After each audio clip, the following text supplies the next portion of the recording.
Shalom Aleichem Bishem Hamasyah. Salam sejahtera dalam nama Kristus. Apa kabar Bapak Ibu Saudara-saudari sekalian? Semoga semua dalam keadaan tidak kurang suatu apapun ya. Pada kesempatan kali ini, kita akan sama-sama membaca Didache. Didache merupakan pengajaran dari Tuhan yang diteruskan oleh para rasul. Tetapi sebelumnya jangan lupa untuk like, subscribe dan aktifkan lonceng notifikasinya ya. Ajaran 12 Rasul. Ajaran Tuhan melalui ke-12 Rasul kepada bangsa-bangsa lain. Ada dua jalan, satu jalan kehidupan dan satu jalan kematian, dan perbedaan antara kedua jalan itu sangat besar. Jadi, inilah jalan kehidupan. Pertama, kasihilah Tuhan yang menciptakanmu, dan kedua, kasihilah sesamamu manusia seperti dirimu sendiri. Dan apapun yang tidak kamu inginkan terjadi padamu, janganlah kamu lakukan kepada orang lain. Inilah ajaran yang berkaitan dengan hal-hal ini, berkatilah mereka yang mengutukmu, berdoalah bagi musuh-musuhmu, dan berpuasalah bagi mereka yang menganiaya kamu. Mengapa begitu besar mengasihi mereka yang mengasihi kamu?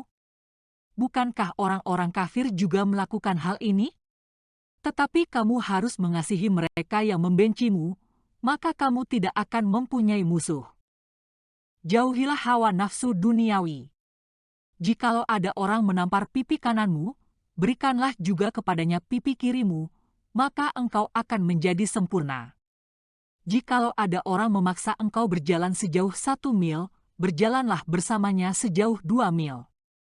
Jikalau ada orang mengambil jubahmu, berikanlah juga bajumu kepadanya. Jikalau ada orang merampas milikmu, janganlah memintanya kembali, karena engkau tidak akan dapat mengambilnya kembali. Berilah kepada setiap orang yang meminta, dan janganlah meminta kembali. Karena Bapa menghendaki, supaya setiap orang menerima sesuatu dari pemberiannya yang penuh kasih karunia. Berbahagialah orang yang memberi menurut perintah, karena ia tidak bersalah. Celakalah orang yang menerima. Karena jikalau seseorang menerima karena kekurangan, ia tidak bersalah. Tetapi barang siapa menerima tanpa membutuhkan, ia harus memberi kesaksian tentang apa yang telah diterimanya dan untuk apa. Dan ia akan dijebloskan ke penjara dan diinterogasi tentang apa yang telah diperbuatnya. Dan ia tidak akan keluar sampai ia melunasi semua utangnya. Karena telah dikatakan pula tentang hal ini, biarkan pemberianmu untuk amal berkeringat di tanganmu sampai engkau tahu kepada siapa harus memberikannya. Dan sekarang perintah kedua dari ajaran itu. Jangan membunuh, jangan berzina, jangan terlibat dalam hubungan sesama jenis, jangan terlibat dalam percabulan. Jangan mencuri, jangan melakukan sihir, jangan menggunakan ramuan ajaib, jangan menggugurkan janin atau membunuh anak yang baru lahir. Jangan mengingini milik sesamamu, jangan bersumpah palsu, jangan memberi kesaksian palsu, jangan mengucapkan kata-kata makian, jangan menaruh dendam. Janganlah kamu mendua hati, dan janganlah kamu berbicara dengan dua sisi mulutmu, karena berbicara dengan dua sisi mulutmu adalah jerat yang mematikan. Perkataanmu tidak boleh kosong atau palsu. Jangan serakah, rakus, munafik, dengki, atau sombong. Jangan membuat rencana jahat terhadap sesamamu. Jangan membenci siapapun, tetapi tegurlah sebagian orang, doakanlah orang lain, dan kasihilah orang lain lebih dari dirimu sendiri. Anakku, jauhilah segala kejahatan dan segala sesuatu yang serupa. Janganlah mudah marah, karena kemarahan menuntun kepada pembunuhan. Janganlah cemburu, suka bertengkar, atau mudah marah. Karena dari semua itu lahirlah tindakan pembunuhan. Anakku, janganlah dipenuhi hawa nafsu, karena hawa nafsu menuntun kepada percabulan. Janganlah bermulut kotor atau bejat. Karena dari semua itu lahirlah tindakan perzinahan. Anakku, janganlah melakukan ramalan, Karena ini mengarah kepada penyembahan berhala, jangan juga menggunakan mantra-mantra atau astrologi atau ritual pemurnian, bahkan janganlah ingin melihat atau mendengar hal-hal ini. Karena dari semua ini lahirlah penyembahan berhala. Anakku, janganlah berdusta, karena dusta akan menuntun pada perampokan, janganlah gemar akan uang atau kesia-siaan. Karena dari semua itu akan lahir perbuatan perampokan. Anakku, janganlah suka mengeluh, karena itu akan menuntun pada hujatan, janganlah sombong atau berpikiran jahat. Karena dari semua itu akan lahir hujatan. Tetapi bersikaplah lemah lembut, karena orang yang lemah lembut akan mewarisi bumi. Bersabarlah, penyayang, tidak bersalah, lemah lembut, dan baik, gemetarlah terhadap perkataan yang telah kamu dengar. Jangan meninggikan diri atau menjadi kurang ajar. Janganlah kamu bersekutu dengan orang yang tinggi dan berkuasa, tetapi bergaullah dengan orang yang jujur dan rendah hati. Terimalah apapun yang terjadi padamu sebagai hal yang baik. Ketahuilah bahwa tidak ada yang terjadi tanpa campur tangan Tuhan. Anakku, ingatlah siang dan malam orang yang menyampaikan firman Tuhan kepadamu, hormatilah dia sebagai Tuhan. Karena di mana Tuhan diberitakan, di situ Tuhan ada. Setiap hari carilah persekutuan dengan orang-orang kudus, agar kamu dapat menemukan penghiburan dalam perkataan mereka. Jangan ciptakan perpecahan, tetapi bawalah kedamaian bagi mereka yang berselisih. Berikan penilaian yang adil, jangan pilih kasih ketika kamu mencela orang lain atas tindakan mereka yang melanggar hukum. Janganlah bimbang dalam memutuskan perkara, baik atau buruk. Janganlah menjadi orang yang mengulurkan tangan untuk menerima, tetapi menariknya kembali untuk memberi. Jika kamu memperoleh sesuatu dengan tanganmu, berikanlah itu sebagai tebusan atas dosamu. Jangan ragu-ragu untuk memberi, dan jangan bersungut-sungut ketika memberi. Karena kamu harus mengenali pemberi upah yang baik. Jangan menjauhi orang yang berkekurangan, tetapi bagikanlah segala sesuatu kepada saudaramu dan jangan katakan bahwa sesuatu adalah milikmu sendiri. Karena jika kamu adalah sekutu dalam hal yang tidak dapat binasa, apalagi dalam hal yang dapat binasa. Janganlah engkau menjauhkan tanganmu dari, atau janganlah menahan diri untuk tidak mendisiplinkan, atau janganlah mengabaikan tanggung jawabmu terhadap anakmu laki-laki atau perempuan, tetapi sejak masa muda mereka, ajarlah mereka takut akan Allah. Janganlah memerintah hambamu laki-laki atau hambamu perempuan yang berharap kepada Allah yang sama, karena kepahitan, supaya mereka jangan kehilangan rasa takut kepada Allah yang ada di atas kamu berdua. Sebab ia datang bukan untuk memanggil orang-orang yang berkedudukan tinggi, melainkan orang-orang yang telah dipersiapkan oleh Roh. Dan kamu yang adalah budak harus tunduk kepada tuanmu sebagai replika Tuhan, dengan rasa hormat dan rasa takut yang wajar. Benci semua kemunafikan dan segala sesuatu yang tidak menyenangkan Tuhan. Jangan tinggalkan perintah-perintah Tuhan, tetapi jagalah apa yang telah kamu terima, jangan menambahinya atau menguranginya. Akui tindakan-tindakanmu yang melanggar hukum di gereja, dan jangan datang untuk berdoa dengan hati nurani yang jahat. Inilah jalan kehidupan. Dan jalan menuju kematian adalah ini. Pertama-tama, jalan itu jahat dan penuh dengan kutukan, pembunuhan, perzinahan, hawa nafsu, percabulan, perampokan, penyembahan berhala, ilmu hitam, ilmu sihir, tindakan rakus, kesaksian palsu, kemunafikan, kasih sayang yang terbagi, tipu daya, arogansi, kedengkian, penghinaan, keserakahan, kecabulan, kecemburuan, kekurangajaran, kesombongan, keangkuhan, ketidakhormatan.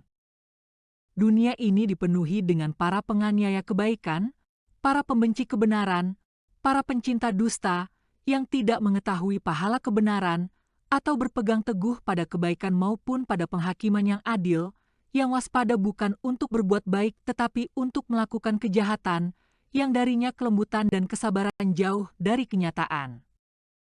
karena mereka mencintai apa yang sia-sia dan mengejar pahala, tidak menunjukkan belas kasihan kepada orang miskin atau bekerja keras untuk yang tertindas atau tidak mengenal siapa yang menciptakan mereka, pembunuh anak-anak dan perusak apa yang telah diciptakan Tuhan, yang berpaling dari yang membutuhkan, menindas yang tertindas, dan mendukung yang kaya. Mereka adalah hakim yang tidak adil atas orang miskin, sepenuhnya berdosa. Waspadalah, anak-anak, terhadap semua ini. Berhati-hatilah supaya jangan ada seorang pun yang menyesatkan kamu dari jalan ajaran ini, karena ajaran itu mengajarkan hal-hal yang tidak berasal dari Allah. Sebab jika kamu sanggup memikul seluruh kuk Tuhan, kamu akan menjadi sempurna. Tetapi jika kamu tidak sanggup, lakukanlah semampumu. Mengenai makanan, tanggunglah semampumu. Tetapi terutama janganlah kamu makan makanan yang dipersembahkan kepada berhala, karena ini adalah pelayanan kepada dewa-dewa yang mati. Mengenai baptisan, baptislah dengan cara berikut. Setelah mengatakan semua hal ini sebelumnya, baptislah dalam nama Bapa, Putra, dan Roh Kudus, di air yang mengalir. Namun, jika Anda tidak memiliki air yang mengalir, baptislah dengan air lain. Dan jika Anda tidak dapat membaptis dengan air dingin, gunakan air hangat. Namun, jika Anda tidak memiliki keduanya, tuangkan air ke kepala 3 kali dalam nama Bapa, Putra, dan Roh Kudus. Namun, baik yang membaptis maupun yang akan dibaptis harus berpuasa sebelum pembaptisan, bersama dengan beberapa orang lain jika mereka mampu. Namun, perintahkan orang yang akan dibaptis untuk berpuasa 1 atau 2 hari sebelumnya. Dan janganlah berpuasa bersama orang-orang munafik. Sebab mereka berpuasa pada hari Senin dan Kamis, tetapi kamu harus berpuasa pada hari Rabu dan Jumat. Jangan pula kamu berdoa seperti orang-orang munafik, tetapi seperti yang diperintahkan Tuhan dalam Injilnya, kamu harus berdoa seperti berikut, Bapa kami yang di surga, dikuduskanlah namamu, datanglah kerajaanmu, jadilah kehendakmu di bumi seperti di surga. Berilah kami pada hari ini makanan kami yang secukupnya, atau makanan yang kami butuhkan, atau makanan kami untuk hari esok. Dan ampunilah kami akan kesalahan kami, seperti kami juga mengampuni orang yang bersalah kepada kami. Dan janganlah membawa kami ke dalam pencobaan, tetapi bebaskanlah kami dari si jahat, atau dari yang jahat. Sebab kuasa dan kemuliaan adalah milik-Mu selama-lamanya. Berdoalah seperti ini 3 kali sehari. Dan berkenaan dengan perjamuan syukur, secara harfiah, ekaristi, kamu harus mengucap syukur sebagai berikut. Pertama, berkenaan dengan cawan, kami mengucap syukur kepadamu, Bapa kami, atas pokok anggur Daud yang kudus, anak-Mu, yang telah Engkau perkenalkan kepada kami melalui Yesus, anak-Mu. Bagimulah kemuliaan sampai selama-lamanya. Dan berkenaan dengan pecahan roti, kami mengucap syukur kepadamu, Bapa kami, atas kehidupan dan pengetahuan yang telah Engkau perkenalkan kepada kami melalui Yesus, anak-Mu. Bagimulah kemuliaan sampai selama-lamanya. Seperti pecahan roti ini ditaburkan di atas gunung-gunung dan dikumpulkan menjadi satu, demikian pula semoga gerejamu dikumpulkan bersama dari ujung-ujung bumi ke dalam kerajaan-Mu. Karena kemuliaan dan kuasa adalah milik-Mu melalui Yesus Kristus sampai selama-lamanya. Tetapi janganlah seorang pun makan atau minum dari perjamuan syukur-Mu, kecuali mereka telah dibaptis dalam nama Tuhan. Karena Tuhan telah berfirman tentang ini, jangan berikan apa yang kudus kepada anjing. Dan ketika Anda sudah cukup makan, Anda harus mengucap syukur sebagai berikut. Kami mengucap syukur kepadamu, Bapa yang kudus, atas namamu yang kudus yang telah Engkau buat bersemayam di dalam hati kami, dan atas pengetahuan, iman, dan keabadian yang telah Engkau nyatakan kepada kami melalui Yesus, anak-Mu. Bagimulah kemuliaan selama-lamanya. Engkau, Guru yang Maha Kuasa, menciptakan segala sesuatu demi namamu, dan memberikan makanan dan minuman kepada manusia untuk menyegarkan mereka, agar mereka dapat mengucap syukur kepadamu. Dan Engkau dengan murah hati menyediakan bagi kami makanan dan minuman rohani, dan kehidupan kekal melalui Anak-Mu. Di atas segalanya kami bersyukur kepadamu karena Engkau berkuasa. Bagimulah kemuliaan selamanya. Ingatlah gereja-Mu, ya Tuhan, selamatkanlah dari segala kejahatan, dan sempurnakanlah dalam kasih-Mu. Dan kumpulkanlah dari keempat penjuru angin ke dalam kerajaan-Mu, yang telah Engkau persiapkan untuknya. Karena milik-Mulah kuasa dan kemuliaan selamanya. Semoga kasih karunia datang dan dunia ini berlalu. Hosana bagi Allah Daud. Jika ada orang yang kudus, biarlah ia datang, jika ada yang tidak, biarlah ia bertobat. Maranatha. Amin. Tetapi izinkanlah para nabi untuk mengucap syukur, atau mengadakan ekaristi sesering yang mereka inginkan. Jadi, sambutlah siapa saja yang datang dan mengajarkan semua yang disebutkan di atas kepadamu.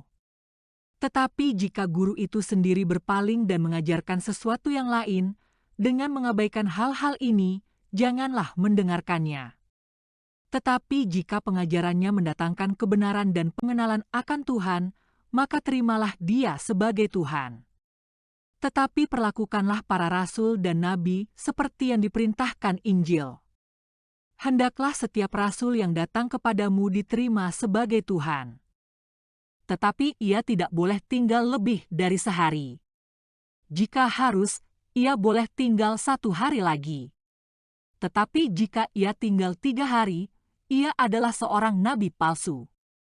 Ketika seorang rasul pergi, ia tidak boleh membawa apapun kecuali roti, sampai ia tiba di tempat penginapannya malam itu. Jika ia meminta uang, ia adalah seorang nabi palsu. Jangan menguji atau mengutuk seorang nabi yang berbicara dalam roh. Karena setiap dosa akan diampuni, tetapi bukan dosa ini. Tidak semua orang yang berbicara dalam roh adalah seorang nabi, tetapi hanya orang yang berperilaku seperti Tuhan. Dengan demikian, nabi palsu dan nabi sejati akan dikenal dari perilaku mereka. Tidak seorang nabi pun yang memerintahkan makan dalam roh memakannya. Jika ia melakukannya, ia adalah nabi palsu. Setiap nabi yang mengajarkan kebenaran tetapi tidak melakukan apa yang diajarkannya sendiri adalah nabi palsu. Janganlah kamu mengutuk seorang nabi pun yang telah disetujui dan benar, dan yang bertindak atas nama rahasia duniawi gereja, bahkan jika ia tidak mengajar orang lain untuk melakukan apa yang dilakukannya sendiri, karena ia memiliki penghakimannya sendiri di hadapan Allah. Karena bahkan para nabi zaman dahulu berperilaku seperti itu. Jangan dengarkan siapapun yang berkata dalam roh, berikan aku uang, atau sesuatu yang lain. Tetapi jika ia memberitahu kamu untuk memberi kepada orang lain yang membutuhkan, jangan biarkan seorang pun menghakiminya. Setiap orang yang datang atas nama Tuhan harus disambut. Kemudian, ketika Anda menggunakan penilaian kritis Anda akan mengenalnya, karena Anda mengerti apa yang benar dan apa yang salah. Jika orang yang datang hanya lewat, bantulah dia sebanyak yang Anda bisa. Dia seharusnya tidak tinggal bersama Anda lebih dari 2 atau 3 hari, jika perlu. Jika dia ingin tinggal bersama Anda, dan seorang pedagang, biarkan dia bekerja dan makan.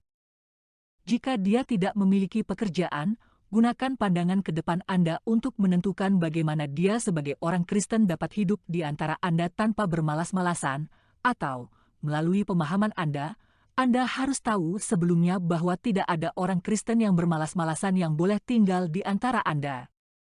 Jika dia tidak ingin berperilaku seperti ini, dia adalah seorang penjual Kristus. Hindari orang-orang seperti itu. Setiap nabi sejati yang ingin menetap denganmu layak mendapatkan makanannya. Demikian juga seorang guru sejati, seperti pekerja, layak mendapatkan makanannya. Karena itu kamu harus mengambil setiap bagian pertama dari hasil tempat pemerasan anggur dan tempat pengirikan, dan bagian pertama dari sapi dan domba, dan memberikannya kepada para nabi. Karena mereka adalah imam besarmu. Jika kamu tidak memiliki seorang nabi, berikanlah kepada orang miskin. Jika kamu membuat roti, ambillah bagian pertama dan berikanlah sesuai dengan perintah. Demikian juga jika kamu membuka kendi berisi anggur atau minyak, ambillah bagian pertama darinya dan berikanlah kepada para nabi. Dan ambillah bagian pertama dari uangmu, pakaian, dan segala sesuatu yang kamu miliki, seperti yang terlihat baik bagimu, dan berikanlah sesuai dengan perintah. Pada hari Tuhan, ketika kamu berkumpul, pecahkanlah roti dan ucapkanlah syukur, atau rayakan Ekaristi, setelah kamu mengakui dosa-dosamu, supaya korbanmu menjadi murni. Janganlah seorang pun yang bertengkar dengan sesamanya bergabung denganmu sampai mereka berdamai, supaya korbanmu tidak tercemar. Sebab inilah korban yang disebutkan oleh Tuhan, di setiap tempat dan waktu, bawalah bagiku korban yang murni.